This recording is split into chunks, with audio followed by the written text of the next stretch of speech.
NIM 67/2025-120 ingin menjelaskan tentang query yang saya buat. Untuk soal pertama, yaitu tampilkan first name dan last name dari karyawan yang gajinya di bawah rata-rata gaji seluruh karyawan. Untuk menampilkan itu, saya menggunakan select first name, ini last name, from employees, first salary lebih kecil daripada rata-rata salary. Coba kita run.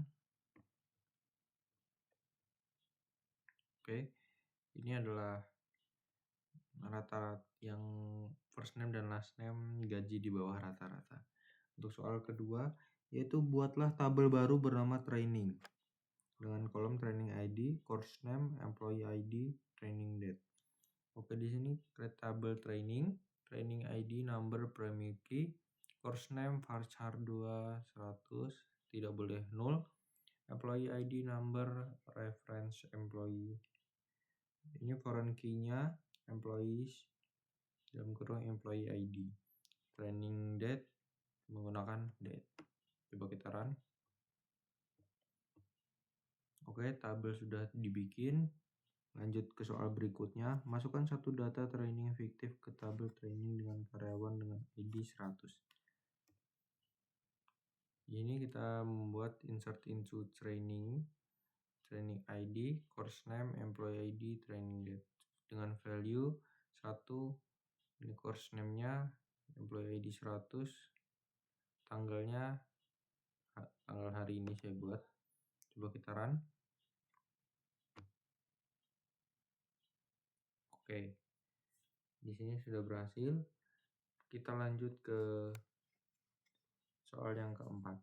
Karyawan dengan job ID @clerk akan dipindahkan ke departemen ID sama dengan 30. Buatlah query update untuk mengubah data mereka.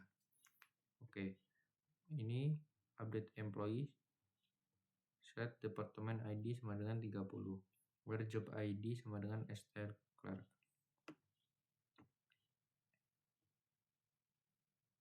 Di sini error karena saya tidak mempunyai data departemen ID sama dengan 30.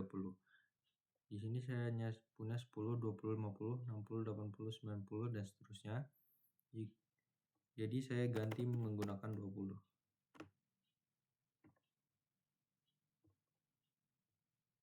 Oke. Di sini bisa. Jadi kita lanjut ke soal berikutnya, yaitu delete from training where training ID sama dengan 1. Untuk soalnya hapus data training yang baru dimasukkan pada soal nomor 3. Ini caranya, delete from table. Ini untuk memanggilnya, itu training ID sama dengan 1. Kita run. Oke, tabel data sudah dihapus, dan yang terakhir hapus tabel training yang sudah dibuat. Cara menghapus tabel yaitu tinggal di drop table. Oke, selesai. Terima kasih.